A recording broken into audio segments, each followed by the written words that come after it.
επίθεση την περιοχή και...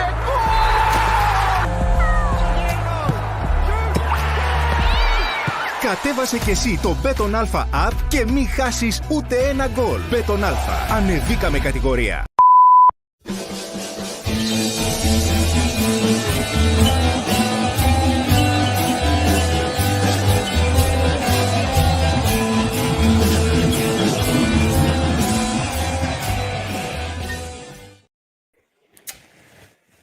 I don't know about you boys and girls, but I love a comedy show. You know, one of my favorite ever comedians is Eddie Murphy. I remember Eddie Murphy Raw. I mean, that was some stand-up. And obviously Delirious. I can't decide which one is my favorite show, in all fairness. But my favorite show right now, if I had to pick a comedy show, forget Chappelle, forget Eddie Murphy, forget any comedy show you can think of. Omonoia Football Club is undoubtedly the funniest show on the planet. Honestly, it is the funniest show I have ever seen in my life. This is, I said, you got Eddie Murphy, Raw and Delirious, and then you got Omonoia Football Club right at the fucking top. Because now we've gone from Omonoia to oMEMEia to oMEOWmia. I wanted to say welcome, Sofroni. I wanted to say welcome, but the way this club operates is the moment you say welcome to someone, you invite them in your house, you sit them down, you make them a cafe, make them feel welcome. It's, oh, I need to go now, or get the fuck out. Because let's get it right, boys and girls. We can say welcome to as many head coaches as we possibly want. Truth of the matter is, this guy ain't going to be here at the end of the season, is he? Let's get it right. I'll be surprised if he's here next season. Okay? Because let's get it right. Let's get it right. He's been brought in to weather the storm, so to speak. Hasn't he? He's been brought in to clear up the mess that the previous manager and the manager before and the manager before him left, because it's a mess. Now, Mr. Ferrara said no head coach, not even Klopp, no Guardiola could sort out what's going on at this club. He's not wrong, is he? And I don't want to be that guy to turn around and shit on Sofroni. Because, hey, listen, he's got years of experience as a head coach in Cyprus. I mean, his last job, he was there for 8 games, wasn't he? If that. He got 2 wins, albeit one of them was a forfeit, wasn't it? And he did all right with that lot down the road, didn't he? Got them third place. Got them to third place last season, even though they were in with a title shot, and then they fucked it up with 3 games to go. And at Ajax, he was all right, I guess. And before that, at Bolon, I mean, look, he had 2 spells at the club. He left, and then they called him because they're like, oh, shit, hang about. You haven't emptied your office. Well, you come back and you can have your job back. Look, I don't know what to say. From speaking to players who've been coached by the guy, they say he's a fantastic manager. He's the kind of guy that will make you jump through walls to kill yourself for. And I'll be honest with you, boys and girls, right now, we're going to need a miracle. We're going to need a miracle. I'm going to say this straight. The other day, I did a podcast and it was rallying the troops, asking you guys to get behind the players, get behind the head coach before the ANTROPI game. And we saw how that one went because the fans did what they had to do. But there's only so much the fans can do. You cannot blame the head coach or the fans for Kasama deciding to play a 10-yard square ball to Gusula and Gusula trying to do give and go in the 44th minute when you're 1-0 up, completely changing the game plan. You can't blame the fans or the coach for Kasama not running off the near post quick enough and failing to head the ball away. You can't blame the coach or the players for Adam Lang not clearing the lines, telling Kazama to get the fuck out of the way. You can't blame the coach or the fans for Adam Lang playing Mraz onside, and you can't blame the players or the fans for the fourth goal. Or sorry, you can't blame the coach or the fans for the fourth goal. But right now, boys and girls, I said that the warning light was on at the beginning of the season, and I keep repeating myself all the time, yeah? But we're on life support. The warning light isn't on anymore. We're actually on life support. The club is on a fucking life support machine. I'm actually finding it funny. I find it funny. Like I said, it's a shit show. It's a clown show. It's a comedy. I mean, Rodri Giggs, bless him, yeah? He takes the piss. He takes the piss, and he's well within his rights to take the piss. He's a good friend, and obviously he does it in jest to wind me up. This is mate. He thinks he's doing it anyway. But I find it funny. But now, now he actually feels sorry for us. Can you imagine? Like, this guy feels sorry for us. And I'm sure our boy listeners are slightly feeling sorry for us. Slightly. That's how embarrassing this club has got. I mean, let's try and put things into perspective. From what I heard about a year ago, Sofroni doesn't get on with one of our members of staff. Is that correct? There's a member of staff at the club who's been at the club for a few years, and he doesn't get on with him. Is that true? Now, sacking Ferreira for me was fucking bonkers, absolutely diabolical. And I know people are going to disagree with it. We've got our own opinions, and you're more than welcome to have it. I just think it was absolutely fucking bonkers, in all fairness. They threw the guy completely under the bus. From the moment he came in, he tried to bring in his philosophy.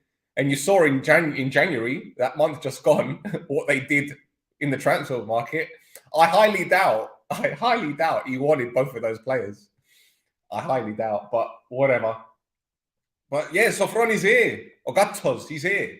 And his job is to galvanize these players. I'm going to go back to what I said before the unorthodox again, that we need to get behind the players.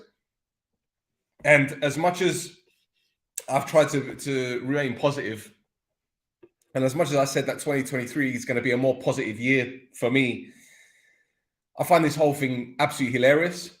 And I'm going to tell you guys some facts. And I'm not going to be apologetic.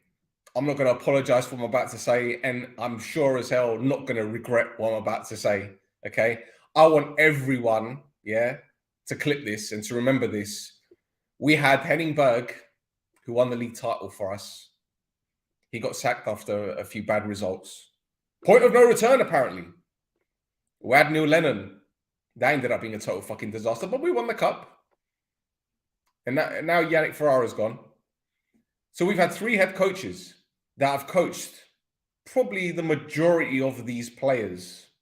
The majority of them, right? So I'm looking at the squad. I'm thinking maybe about 15 to 20 of those players were there when Henning Berg was in charge, when he left, when Neil Lennon was there. Ferrara was there. So we've had 3 head coaches that haven't been able to get a tune out of most of these players. What does that tell you, boys and girls? What does that tell you? Now, again, this isn't me going on an assault and being pissed off that Ferrara left and I had a lot of time for this coach. But the fact is, if 3 head coaches, all of them with their own range of experience, from winning trophies to being fairly new to the game, to having different philosophies, 3 coaches, 3 different philosophies, 3 different coaching techniques, training techniques, not one of them could turn things round. When the shit hit the fan, they were dumped. What's to say that this guy's going to get anything out of these players? Because, let's get it right, against Anorthosi, they were fucking terrible, weren't they? They were terrible. Their passing was all over the place. They bottled it. There was no fight. There was no hunger. There was no determination. Nothing. Absolutely nothing. Absolutely nothing. And I wanted to be a fly on the wall at halftime and at full-time in that dressing room to see which players stood up, which players said, yeah, come on, boys. you know, it's half time, it's 1 apiece. We're still in this one. Okay, we fucked up, but we did well this half. Who stood up and said we're going to fucking turn things around and make a go of it? Who? Because the passing was shit. Defending was shit. We had nothing in the final third. When the substitutions were made, we were all over the fucking place because no one knew exactly what they were going to do and no one took any accountability. What? What's going on? We've got no fucking leaders in this team. I'm just saying it like it is. There's no one there in that squad that can galvanize the rest of the team just by having character. I mean, I was hoping that Gusu could be that guy. I was hoping that Gusu would come back from his injury and be that character in the dressing room. But the guy is he's a shell of himself, man. And I don't blame him because when you've had such a serious injury, it's very difficult to focus on being the player that you were before and also being that leader. I look at the squad. Like, I'm thinking Adam Lang, he's got that captain's armband sometimes. Where's his leadership? I look at Lesiak. Where's his leadership? I wanted Militic to come in and show some aggression, show some leadership. I was here. Nothing at all. And look, if Sofroni comes in and can motivate these players, great, wonderful, fantastic. But the fact is, boys and girls, none of them have got the balls to do it. None of them. They haven't got the motivation. Actually, no. I'll take that back. I wouldn't say none of them. I say a few. A few of them genuinely give a shit about this club. Genuinely give a shit about the performance on and off the pitch. I'm sure some of them feel hurt. Some of them feel that they've let down the previous manager. But then again, some of them might be happy that he's gone. Yeah? But let's get it right. Sofroni is the 4th head coach in under 12 months. 4 head coaches in under 12 months. I am hoping that he can do something that makes us feel that there's light at the end of the tunnel. It's just something. Okay, we just need anything, something. Something for us to turn around and say, yeah, this is great. This is fucking great. We can look forward to something. But really and truly, boys and girls, apparently we have a new sporting director coming in. Apparently he's a German guy. No one knows who he is. No one's ever heard of him.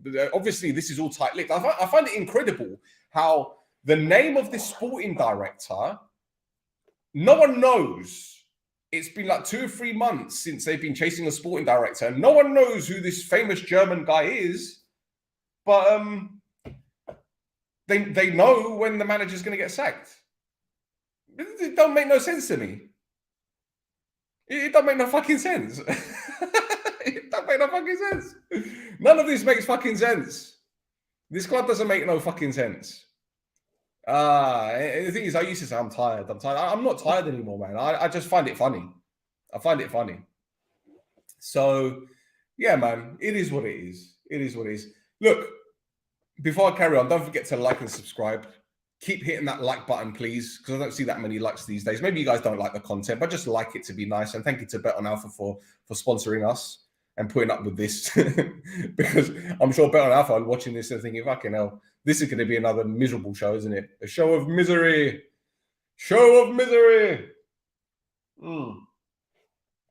Let's have a look. They know who it is, but they don't want to say its name because it's Hitler. Oh, I don't know, Faso. I don't know. I mean, isn't Hitler supposed to be dead?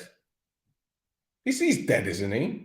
Or is he hiding somewhere in Costa Rica or something? Is that you can have all the fucking conspiracy theories now? Hitler's still alive according to No Choftes. No. It's not Hitler. I promise you, boys and girls. Sorry, I'm just sending a message because people are messaging me. I don't mean to do this on the podcast. Yeah. Well. We've got Rudolf Hester, haven't we? Hitler's right-hand man, calling the shots at the club. We got him. It's tight-lipped because he's non-existent. He doesn't want to say, en Rabanya. There you go. Gattuso has proven it before. He can motivate the players, whoever they are. The lack of passion this year is obvious. Well, yeah. Okay, well, let's just hope he's right. President and all the people around him out. I will back the manager, but the other guys out. Well, yes, we did laugh at them. We did. And they deserve to laugh at us. I believe, I don't think Ferreira was a joke, mate. I think Ferreira knew exactly what he's doing. And to be honest, as far as I'm concerned, in terms of a progressive head coach, and what he did on the training field, he was second to none. Absolutely second to none. But obviously, he was always on a hiding to nothing the moment he came at this club, because a lot of our fans are entitled and they want coaches with pedigree. Well, what pedigree have we got? A guy that's just won one cup. There you go. We have a messy roster. Best option for the time being. Well, let's see. Yeah. Crazy Norwegian, crazy alcoholic, sexy Belgian pussycat. Well, there you go. Cat will take the cup. Well, let's see. We're getting put in a spliff. Yeah, we are there. We're getting put in a spliff. Random season ever? Possibly. We conceded 8 from Augusti. Just saying. Yeah, we conceded 8. We did, of course. But with these players in the squad. So, yeah, I mean, I don't know what to say anymore, man. I don't even want to turn around and be one of those guys that says, yeah, man, like, we should be positive. We need to get behind the manager. Get behind the players. I don't care anymore. I don't care. I really don't care. Because at the end of the day, it is what it is. And we know that once this sporting director comes in, Sofroni will be out the door at the end of the season, and we'll get a new guy, and we're just starting again. What's the point? I'm interested to see what's actually going to be said in the press conference when he's unveiled. Very, very intrigued to say what he, it's just, I don't even know what to say anymore. I'm actually losing my words. But yeah, I think this is a massive comedy show. I think this is great television for the non-Omonoia fans.